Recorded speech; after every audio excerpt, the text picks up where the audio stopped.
This is Age of War, developed by Max Game Studios, and it was one of the most notorious strategy flash games back in 2008.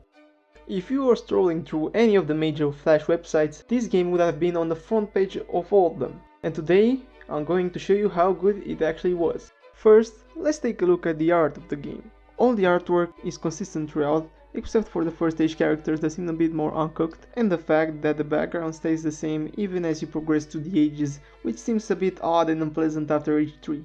The actual quality of the art along with the animations are on par with other flash games of that era, as in they exist, they aren't great but not terrible. Moving on to our lovely opponent, the AI, or lack thereof.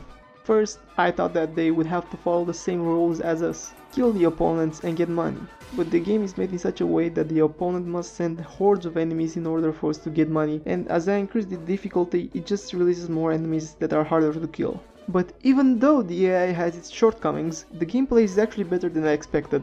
One game takes around 15 minutes or so if you aren't trying very hard, which is in line with what I would expect for a flash game like this. The pacing is kind of slow at first, but it gets better after the first stage. You can even devise some basic tactics, like putting a tank in the front and then ranged units in the back, or let the enemy pump out soldiers so that you can kill them all with your special power. That is, if you're not in the third age. Kinda took me for a moment.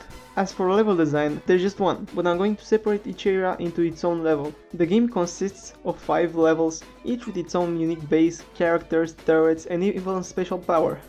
But even though the game would like you to think that it's different, the units behave in the same way, even the cannoneer that for some reason shoots close range. The special powers are identical, except for the third era one that boosts your soldiers, and the turrets all do the same thing. I have to mention that even the AI acts the same way in each level. They start with first tier units and then move up to tank units. For the finale, I've left the sound, and except for the soundtrack that, in my opinion, is awesome even though it's quite repetitive, the sound effects are mediocre to subpar.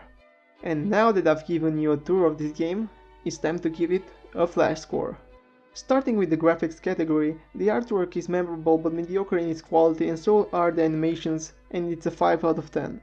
Moving to the AI, it's mostly non-existent except maybe for a script for each difficulty, and that gets it a 3 out of 10. One of the saving graces of this game is the gameplay, as the game's length is tuned perfectly to its content while being fun to play, and it gets an 8 out of 10. The level design is bundled with the gameplay, resulting in a good level progression and levels that give you a sensation of progression, and I'm giving it a 7 out of 10. The last category is sound, that thanks to its very fitting soundtrack gets the game a 7 out of 10 despite the mediocre sound effects. Added up and the flash score is 30 out of 50. The conclusion of this review is that the perfect formula for a legendary flash game is good gameplay coupled with short length. And with that, I finish my review. See ya!